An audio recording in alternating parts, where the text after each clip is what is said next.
992前后夹击的一个伤，直接看事故情况，目测基本上都是外观件的一个损伤，大灯、叶子板、机盖，包括前后保险杠，包括这边叶子板也受伤。不确定性就是保险杠拆下来之后有没有内伤，后面也是一样。前后保险杠这种配件呢，它是塑料的，它软塑料，它有很大的一个让性啊，就是碰撞之后，很多车啊外表看上去碰撞的瞬间它会弹起来，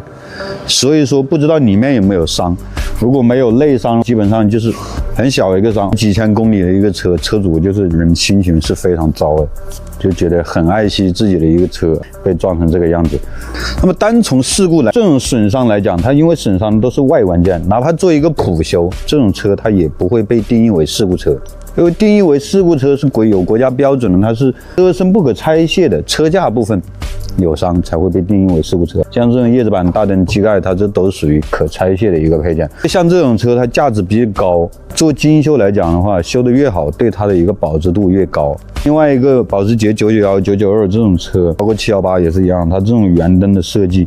来过来看一下，它这种圆灯的设计，缝隙它是要求非常高的。所以往往修的有任何一点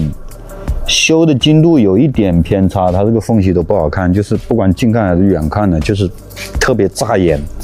后面也有一个追尾的情况啊，伤到这里就不知道里面防撞梁有没有碰到，就算碰到它也是非常正常的一种现象。往往这种小伤别子也非常多啊，基本上没有拍视频。拿这个车做个案例，就是价值比较高的车，别看一种细微的。像这种，你比方说，单纯一个前保险杠或者后保险杠，走保险可能换个新件儿，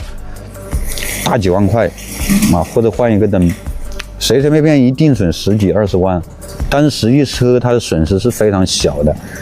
就是对一个保值度是影响非常高的。其实它车呢又无伤大雅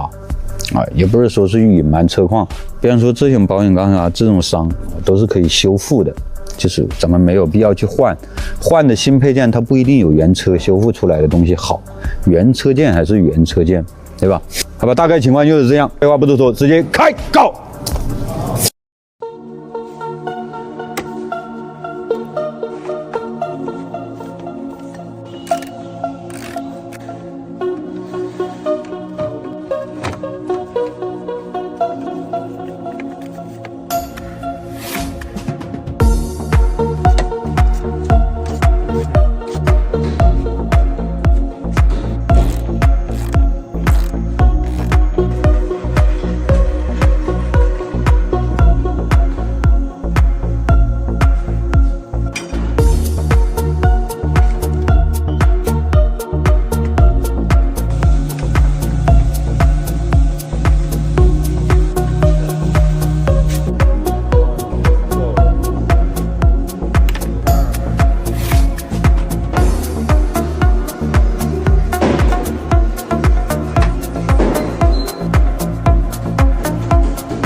Angel